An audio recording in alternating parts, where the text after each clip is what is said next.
नारा चला है बिहार में, वोट चोर गद्दी छोड़।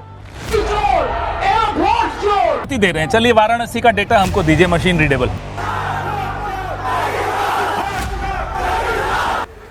क्या आपके वोट की कीमत सिर्फ एक उंगली की स्याही है? ये आपकी आवाज़ है जिसे कोई छीन सकता है। अगर मैं कहूँ इस बार देश की यह आवाज़ सचमुच चोरी हुई है तो इस नारे की, जिसने सिर्फ भारत में नहीं बल्कि चीन और अमेरिका तक की हवा में जगह बना ली है। वोट चोर गद्दी छोड़, ये बुजुर्ग की जुबान पे और बच्चों की जुबान पर सबसे ज़्यादा लिया जा रहा है। तो क्या आप मानेंगे दोस्तों, आज हम आपको ले चलेंगे भारतीय लोकतंत्र के उस अंधेरे दौर में जब चुनाव सिर्फ जनता की ताकत से नहीं जीते जाते थे बल्कि बूथ कैप्चरिंग से तय होता था कि किसे कुर्सी मिलेगी। और इस कहानी के केंद्र में भारत की आयरन लेडी इंदिरा गांधी और कांग्रेस की पार्टी और उसके सहयोगी दल।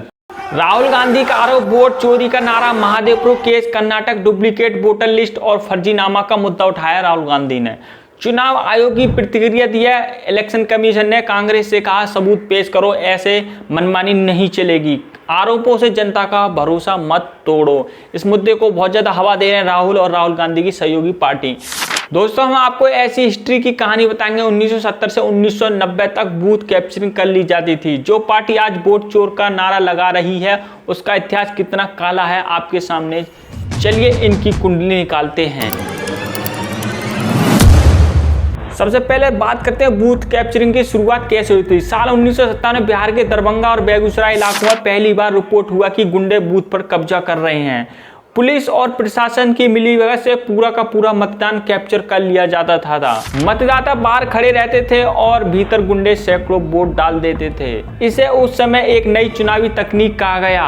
1969 में कांग्रेस दो हिस्सों में बटी थी, कांग्रेस ओ और कांग्रेस आई। इंदिरा गांधी के लिए सत्ता बचाना चुनौती था। तो विपक्ष का आरोप था कि इंदिरा की कांग्रेस ने बूथ कैप्चरिंग को राज्य स्तर पर एक चुनावी हथियार बना लिया। 1971 के आम चुनाव में जब इंदिरा गांधी ने गरीबी हटाओ का नारा दिया तब जबरदस्त जीत हासिल की। तब विपक्ष ने कहा हमें बूथ कैप्चरिंग की बड़ी भूमिका थी। बिहार, यूपी, आंध्र प्रदेश, उड़ीसा में सबसे ज्यादा आरोप लगे।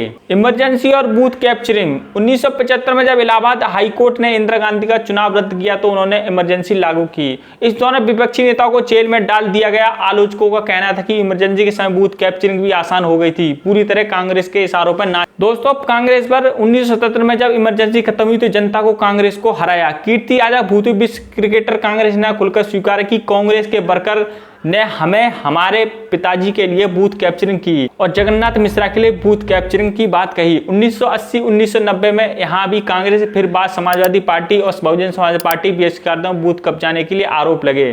कुख्यात बाहुबली नेताओं जैसे मुख्तार अंसारी, अतीक अहमद आदि पर पूरे लोकल बूथ कब्जाने के लिए किस्से आम जनता को पता हैं। 1980 में इंदिरा गांधी की वापसी हुई लेकिन बूथ कैप्चरिंग की छवि कांग्रेस से चिपक गई। धीरे धीरे यह प्रथा हर पार्टी में फैलने लगी लेकिन शुरुआत कांग्रेस राज से जोड़ी मानी गई। अखबार की सुर्खियां, लोकतंत्र का कदर गुंडों के बल पर जीती जाती हैं सीटें। गांव और कस्बों में लोग कहते थे वोट हम डालते हैं, जीतता और कोई जाता है। 1970-1980 के दौर में बूथ कैप्चरिंग से 50 से 70 सीटों नतीजे प्रभावित होते थे।